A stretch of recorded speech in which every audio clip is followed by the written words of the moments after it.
আরে বাপরে বাপ, এত মজাদার ওভারলোডেড চকলেট কেক বাসায় বানাই ফেললাম। ভাবতেই পারতেছি না যে এটা আমি বানাইছি। তবে এই কেকটা বানাইতে ইলেকট্রিক ওভেন বিটার কোনোটারই প্রয়োজন নাই। খুবই কম খরচে এই কেকটা বাসায় বানাইতে পারবেন। বাচ্চা থেকে বড় সবাই কিন্তু এই কেকটা অনেক বেশি পছন্দ করবে। যারা কেক বানাইতে পারে না তারা একবার দেখলেই পেরে যাবে। তো দেরি করতেছেন কেন? তাড়াতাড়ি রেসিপিটা শিখে নেন, কাজে আসবে। প্রথমে আমি এখানে শুকনো উপকরণগুলো চাইলে নিব। একটা ছাঁকনিতে 1 কাপ ময়দা, হাফ কাপ কোকো পাউডার, 1 চামচ বেকিং পাউডার, আর লাগছে একটা ইনস্ট্যান্ট কফি পাউডার। এই সবগুলো উপকরণ এখন সুন্দর করে চাইলে নিতে হবে। শুকনো উপকরণগুলো আগে থেকে চাইলে নিলে কেকটা কিন্তু অনেক সফট হয়। একটা কাজ তো হয়ে গেল। এখন এখানে আমি একটা বড় সাইজের ডার্ক চকলেট নিয়ে নিলাম। এই সম্পূর্ণ চকলেটটা তো আর কেক বানাতে লাগবে না, তাই এখান থেকে পরিমাণ মতো চকলেট কাইটে নিতেছি। এতটুকু চকলেট হয়েছে। এখন এই চকলেটগুলোকে আমি মেল্ট করে নিব। একটা বাটিতে গরম পানি করে নিছি, উপরে একটা কাঁচের বাটি বসাই দিলাম। কেটে রাখা চকলেটগুলো দিয়ে দিলাম, সাথে দিয়ে দিলাম হাফ কাপ সয়াবিন তেল আর চিনি। থেকে যে গরম পানির ভাপটা উঠতেছে, এই ভাপেই কিন্তু চকলেটগুলো খুব সুন্দরভাবে মেল্ট হইতেছে। স্প্যাচুলা দিয়ে বেশ খানিকক্ষণ নাড়ার পর দেখবেন এরকম একটা টেক্সচারে চলে আসছে। এই কাজটা হাত দিয়ে করতে যদি অসুবিধা হয় তাহলে কোনো সমস্যা নাই, আপনারা চাইলে চুলায় একটু জাল দিয়ে নিতে পারেন, এতেও কিন্তু খুব সুন্দরভাবে চকলেটটা মেল্ট হয়ে যাবে। যাই হোক, এরপর এখানে দিয়ে দিবেন রুম টেম্পারেচার থাকা 2টা ডিম। ডিমটা ভালোভাবে চকলেটের সাথে মিশিয়ে হয়ে গেলে এখন এখানে দিয়ে দিব আগে থেকে চেলে রাখা শুকনো উপকরণগুলো। কোনো ধরাবাঁধার নিয়ম নেই, আপনি আপনার মনের মাধুরী মিশিয়ে নাড়াচাড়া করে নিতে পারেন। অন্যান্য কেকে যেমন একদিক থেকে মেশাতে হয়, না হলে কেকের ফোম নষ্ট হয়ে যায়, এটা কিন্তু সেরকম কোনো ঝামেলা নেই, তাই আপনি আপনার ইচ্ছে মতো মেশাতে পারেন। আর এদিকে আবার কেকের ব্যাটার তো রেডি। এখন মোল্ডে ঢেলে নিচ্ছি। মোল্ডটা আমি আগেই বাটার পেপার আর তেল ব্রাশ করে রেডি করে রাখছিলাম, ভিতরে যাতে কোনো হাওয়া বাতাস না থাকে সেজন্য মোল্ডটা একটু ঝাঁকি দিয়ে নিতেছি। এই কেকটা আমি চুলায় বানাবো, তার জন্য গ্যাসের চুলায় একটা বড় হাঁড়ি ঢাকনা বন্ধ করে বসিয়ে 10 মিনিট জাল দিয়ে ফ্রি হিট করে নিছি। এখন ঢাকনাটা তুলে ভিতরে একটা স্ট্যান্ড বসাই দিলাম, তার উপরে কেকের বাটিটা দিয়ে দিলাম। এখন এটাকে ঢাকনা বন্ধ করে 1 থেকে 1.5 ঘন্টা মিডিয়াম লো আছে জাল করে নিতে হবে। 1.5 ঘন্টা পর ঢাকনা তুলে একটা টুথপিক দিয়ে চেক করে নিলাম কেকটা হয়েছে কিনা। কাছের গায়ে একটু কেক লেগে আসছে না, তার মানে কেকটা হয়ে গেছে। এখন কেকটা তুলে নিব। একটা ছুরি দিয়ে কেকের চার সাইডটা ছাড়িয়ে নিচ্ছে, এতে করে কেকটা ডিমোল্ড করতে সুবিধা হবে। আর কেকটা কিন্তু কখনোই গরম অবস্থায় ডিমোল্ড করতে যাবে না, তাহলে ভেঙে যাবে। সবসময় ঠান্ডা হওয়ার পর কেক ডিমোল্ড করবেন। বাটার পেপার সরানোর পর দেখেন কেকটা কত সুন্দর লাগছে, খুবই সফট একটা কেক হয়েছে মাশাআল্লাহ। এখন এই কেকটাকে আমি 3টা স্লাইসে কেটে নিব। প্রথম স্লাইসটা দেখেন কতটা সফট, মনে হচ্ছে যেন এখনই কেকটা ভেঙে যাবে। তো এইভাবে আমি সবগুলো কেক স্লাইস করে নিছি।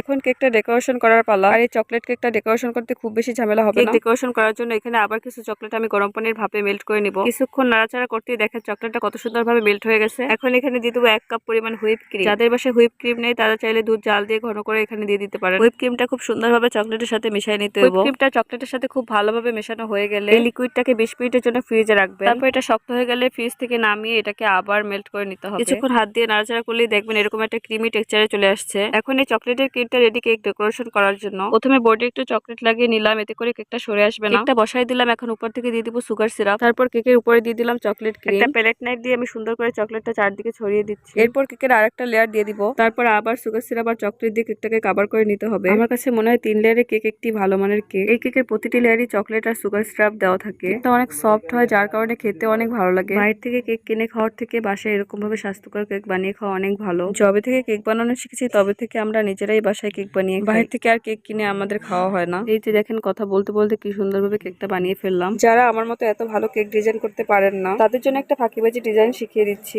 এরকম আমার মতো কিছু চকো চিপস কেকের সাইড গুলোতে দিয়ে দিবেন, তাহলে এক্সট্রা করে কোনো ডিজাইন করার ঝামেলা থাকে না। আর এই চকো চিপস গুলো মাত্র 10 টাকা খরচ করে কিভাবে বাসায় বানাইছি তার ভিডিও কিন্তু আমার চ্যানেলে অলরেডি দেওয়া আছে, তোমরা চাইলে দেখে নিতে পারো। তো যাই হোক, চকো চিপস গুলো দেওয়া হয়ে গেলে উপর থেকে দিয়ে দিব চকলেট গার্নাশ। আর এই চকলেট গার্নাশ বানানো কিন্তু খুবই সোজা। হুইপ ক্রিম আর চকলেট একসাথে জাল দিয়ে নিলেই গার্নাশ রেডি। এরপরে যদি তোমরা গার্নাশ বানাতে না পারো তাহলে আমাকে কমেন্ট করে জানাও, আমি তোমাদেরকে নেক্সট ভিডিওতে গার্নাশ বানানো শেখাবো। আমার কেকটা অলরেডি ডেকোরেশন করা হয়ে গেছে। দেখার সৌন্দর্যের জন্য উপর থেকে আরো কিছু চকলেট টপার আর চকো চিপস দিয়ে সাজিয়ে নিলাম। এই যে দেখেন কত সুন্দরভাবে আমার কেকটা তৈরি হয়ে গেল। এই কেকটা এখন 3-4 ঘন্টার জন্য ফ্রিজে রেখে দেবো সেট হওয়ার জন্য। কেকটা বানাইতে যতই কষ্ট হোক না কেন, যখন একটা পারফেক্ট কেক বানাতে পারি তখন সব কষ্ট দূর হয়ে যায়। তো আজকের ভিডিওটা আপনাদের কাছে কেমন লাগলো অবশ্যই কমেন্ট করে জানাবেন। ভিডিওটা ভালো লাগলে অবশ্যই লাইক কমেন্ট শেয়ার করবেন। তো আজকে এই পর্যন্ত, সবাই ভালো থাকবেন। নেক্সট ভিডিওতে দেখা হবে। আল্লাহ হাফেজ।